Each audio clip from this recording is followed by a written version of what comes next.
I've been writing lyrics, and it was nobody knew what the hell I was talking about in the songs. Meaning these two guys didn't know.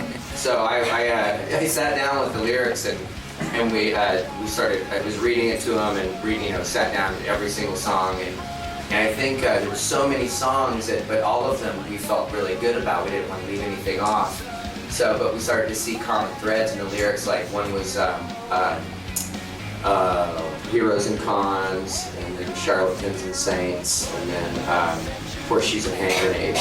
And it just seemed to maybe have create a different theme for those particular songs in those sections. So, and I think it's just a really creative way to instead of it being like side A, side B, or something like that, we could break it down in 3 acts and just, I don't know, kind of, you get a disc that looks like this, so you have to be as creative as possible with it, Well, with American Idiot, we went out and toured for about 2 years, and so there went 2 years.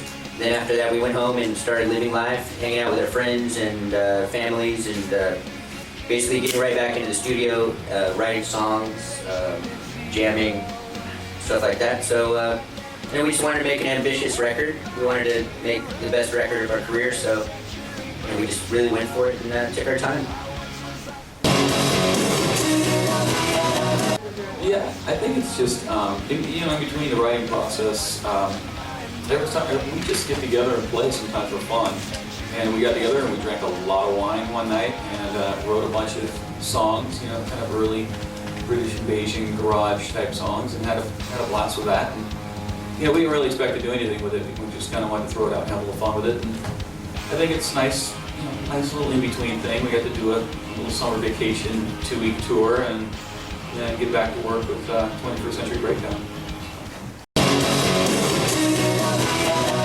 Power pop? Oh, I use that term loosely. I don't know. I think, just sort of the different influences that power pop kind of comes from, where it's like, old groups like maybe The Creation and The Who, and, the Cheap Trick to The Jam to the Undertones, the Ramones, Husker Du. It's just like playing, it's just like you're like trying to take it into like a new direction, something fresh, where the arrangements of the songs go into different territories that's unpredictable sounding. But doing it is with the loudest guitars and drums. They probably that's where the power comes from.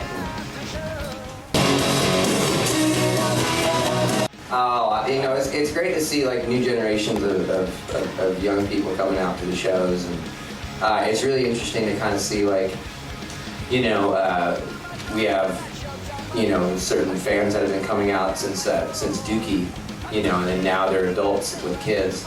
So sometimes they're bringing their kids. This one, one couple that ended up conceiving a baby at a show that we played in 1994, and now that kid is coming to the show with his parents. So that's pretty cool.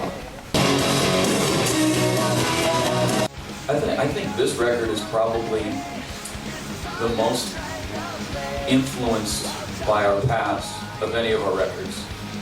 You can see if you know our previous records, you really know, you'll start to see those similarities. Little an acoustic thing here, or an arrangement with strings on a previous record. And you can see the evolution, but I think this album is by far the most Green Day influenced Green Day record. I think the scene that we come from, it was very diverse. There's a lot of the definition of punk rock, there's so many different definitions, and the bands we grew up with were very ambitious. When you look at it, you can look at a band like Fugazi, or a band like the Dead Kennedys, or bands like Operation Ivy, or, even just local bands that I could name off that nobody's heard of. And it was all very ambitious and fun. Some of it was extreme fun, some of it was extreme political, so many different things. And one thing we never saw it as a limit, to what we were doing. We always thought of it as limitless and very ambitious. And so, yeah, it's where we come from.